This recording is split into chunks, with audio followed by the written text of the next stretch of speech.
So hari ni Zaf nak buat sedikit review tentang Fear Street Trilogy yang baru saja keluar di Netflix sebanyak 3 filem. Okay? Part 1, 1994, Part 2, 1978 dan juga Part 3, 1666. Kalau korang pelik kenapa filem ini mempunyai timeline yang ke belakang adalah sebab filem yang kedua dan juga filem yang ketiga adalah flashback. Filem ini merupakan sebuah filem slasher yang diadaptasikan daripada karya R.L. Stine yang sangat popular dengan Goosebumps dan juga diarahkan oleh Lee Janiak. Filem ini dibintangi oleh Sadie Sink, Olivia Welch, Kiana Madeira, Benjamin Flores Jr., Gillian Jacobs, Ashley Zuckerman dan juga Daryl Breed Gibson. Okay? Kalau korang nak tengok interview bersama dengan para pelakon filem ini, korang boleh pergi tengok dekat channel Pure Pixels. So, basically filem Fear Street ini mengisahkan tentang Dina, Josh dan juga Samantha cuba menyiasat dan juga membongkar dan juga menyelesaikan satu curse yang dihadapi oleh satu bandar Shadyside ni. Satu town ini diganggu oleh hantu-hantu yang pernah muncul selama daripada tahun 1666. So, ia berkaitan dengan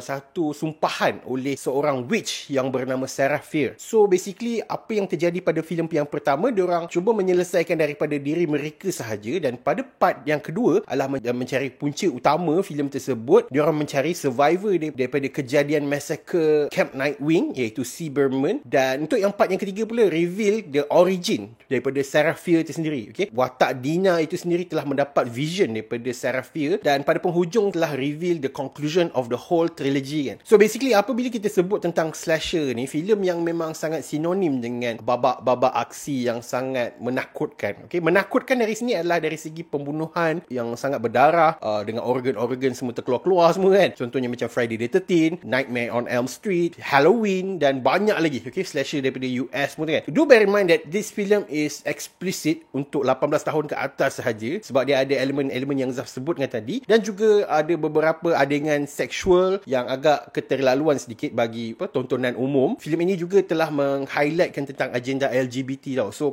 aku nak highlight kat sini supaya korang tak adalah terkejut masa nak tengok filem tu nanti kan. Just be aware of that, okay? So apa yang istimewanya tentang Fear Street Trilogy ni kan? Aku boleh katakan mungkin dari segi dia punya release date dia. Sebab filem ini berturutan selama seminggu, selepas seminggu dan juga selepas minggu. Filem ini dikeluarkan daripada Fear Street 1, 2, 3. Setiap minggu dikeluarkan satu filem. Dia membuatkan penonton semua eager nak tahu apa yang jadi selepas itu kan. Sebab dia memang ada cliffhanger yang membuatkan korang tertanya-tanya, apa yang jadi pada Dina? Kenapa related dengan Sarah Fear pada tahun 1966? So benda-benda macam tu yang membuatkan audience intrigue dan lebih berdebar-debar nak tahu apa yang akan jadi pada filem yang seterusnya kan. Selain daripada tu, filem ini juga memberikan variasi tentang setting yang sangat berlainan. Seperti mana yang Zaf sebutkan tadi, dia punya timeline adalah ke belakang, flashback pada tahun 1994, kemudian kita ada 1978, dan yang paling terawal adalah 1666. So perbezaan zaman tersebut telah memberikan satu pilihan yang banyak kepada penonton. Mungkin ada para penonton mungkin ada para penonton yang lebih menyukai filem setting pada 1994, dan mungkin macam Zaf suka setting 1978, dan mungkin ada orang lebih suka kepada klasik punya English representation pada tahun 1666. So dia bergantung. Mungkin ada orang lebih suka Fear Street Part 1, mungkin ada yang suka Part 2, dan juga mungkin ada yang suka Part 3. So selain daripada itu, filem ini juga banyak meng-highlightkan tentang karakter-karakter development yang bagus. Contohnya macam dalam Fear Street Part 2, tiap karakter sampingan juga telah diberikan screen time yang mencukupi untuk audience tangkap dan juga menjadikan karakter itu relatable for the audience. Contohnya macam watak Tommy, kawan kepada Cindy Berman, Sheriff Nick Good, kawan kepada watak Sadie Sink iaitu Ziggy, juga memberikan banyak relatable for the audience dan memberikan simpati sekiranya berlaku kecelakaan kepada mereka. So benda tu membuatkan filem ini lebih menarik, okay? Dan selain itu, apa yang istimewa tentang trilogy ini adalah dia punya genre slasher. Kalau korang dah lama tak tonton filem-filem slasher yang memang klasik macam Friday the 13th, Nightmare on Elm Street, kemudian filem Scream, so mungkin filem ini bakal mengubati kerinduan korang terhadap genre tersebut. Sebab bagi Zaf, filem slasher ni pada zaman tahun 2000,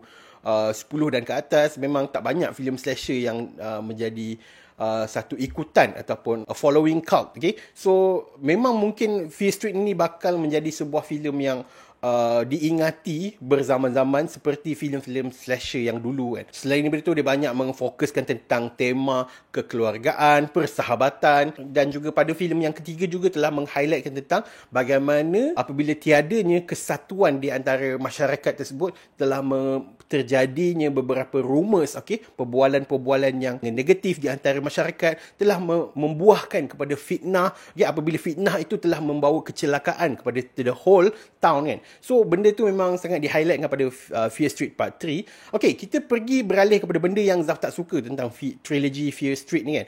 Antara benda-benda yang tidak Zaf gemari di dalam filem ini adalah dia punya fokus dalam Fear Street Part 1 dan juga Part 3 ini lebih kepada meng-highlightkan agenda LGBT itu sendiri. Sebab bagi Zaf, the Fear Street Part 1 dan juga Part 3 ni dia terlalu memberatkan tema tersebut sehingga kan tema utama filem ini iaitu slasher telah tenggelam dan mungkin membuatkan penggemar-penggemar filem slasher mungkin akan rasa macam membosankan lah untuk Fear Street Part 1 dan juga Part 3 kan.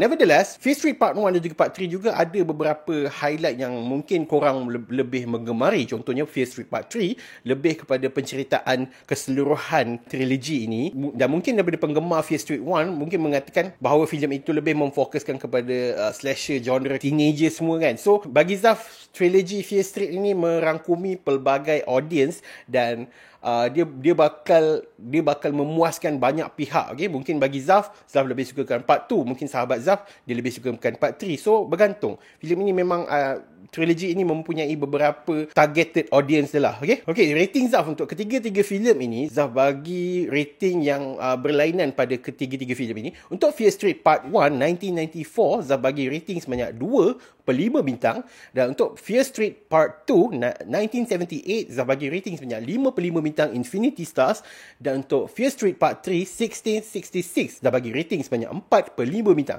Dan secara keseluruhan untuk Fear Street Trilogy ini, Zaf bagi rating sebanyak 4/5 bintang untuk trilogi Fear Street ini. Korang boleh tonton ketiga-tiga filem ini di Netflix.